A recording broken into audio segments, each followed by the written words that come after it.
skiers, it's Bob with SkiEssentials.com. Welcome to our 2024 ski test. We got a Rossignol Black Ops 98 for you today. This ski is a carryover model from last year, so it stays the same from a graphics and a construction standpoint. Really just kind of gives skiers another chance to get on these awesome, fun, playful, upper 90s twin tips that we've talked a lot about for years. Really amazing what Rossignol is able to get out of this ski with a fairly simple build. Just putting a different type of geometry on it really makes this ski stand out, and just a really good example of how fun, surfy, playful, and versatile these twin tips can be even outside of the park. You know, there's certainly a freestyle component here. They end up being a little bit on the heavy side and the wide side for more pure park skiing, but when you kind of mix that into the overall picture, it makes a lot more sense. So great job by Rossignol building this ski overall, and we're psyched to see it back for this year. Starting with the construction, they are built with a full poplar wood core, so nice mix of energy, stability, even lightness. You know, a lot of the heft in this ski really comes from the fiberglass and the related epoxy. So anytime you're putting those materials into the ski, it's going to weigh it down a little bit. We also get rubberized tips and tails. So when you're kind of dealing with something like this, you know, just having the wood core in there isn't quite enough to make the ski as damp as possible. So by putting that rubber material in the tips and tails, it just makes a whole lot of sense. You can even see it from the sides here where that blue sidewall ends. Then it goes into that rubberized laminate in the tips and in the tails. So the whole shovels and tails are very much in that damp and quiet category, and you can definitely feel it in this ski. Not a whole lot of vibrations in this thing whatsoever.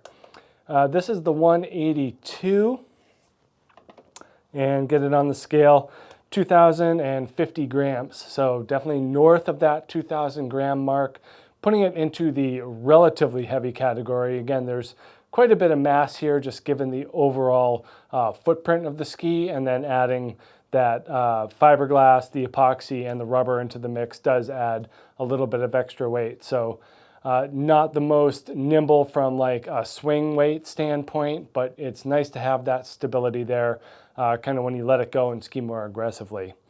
In terms of shape and profile, you know, we're definitely dealing with a twin tip ski here, although the camber underfoot is kind of a big part of the story here. You know, when you're not putting additional materials into the ski to get energy, that's where the camber really comes in handy, because they're building that snap into the ski with the camber. And then we do get nice tip and tail rocker on either end.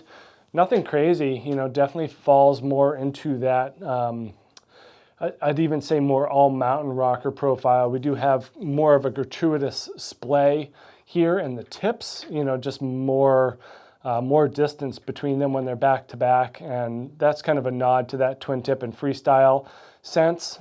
And then not a whole lot in terms of taper. You know, widest part of the ski is brought down a little bit, but nothing crazy, especially when we're talking about more of a free ride mentality.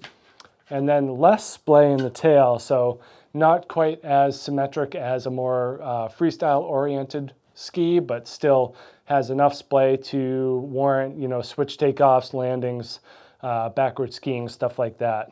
So tail rocker down to about here, a little bit farther beyond where that rubber starts, and just a nice round taper shape in the tail. Really kind of gives the skier a little bit more input as to the shape and duration of the turn. Somewhat of a longer turn radius, not too long, 19 meters here in the 182. Again, kind of putting more focus on the skier and how they want to kind of initiate and complete those turns. Ends up being a little bit driftier. Does a nice job making some, you know, wider open carves on groomed terrain. And, you know, certainly wouldn't go so far as to call it a frontside ski or a carving ski, but it does that really well given the other aspects. So trees, bumps, park, soft snow, really excels in those zones, especially for more advanced and expert skiers. You know, it's not that stiff, definitely has a nice, even, progressive flex to it. And that's kind of what you're looking for with something like this, where it just helps just kind of put your own spin on, how you're gonna view the mountain that particular day or that particular run. So great option for a skier that likes to infuse freestyle and creative methods into their daily skiing. Make sure you check out this Rossignol Black Ops 98 here at skiessentials.com, and we'll see you out there on the hill. Bye.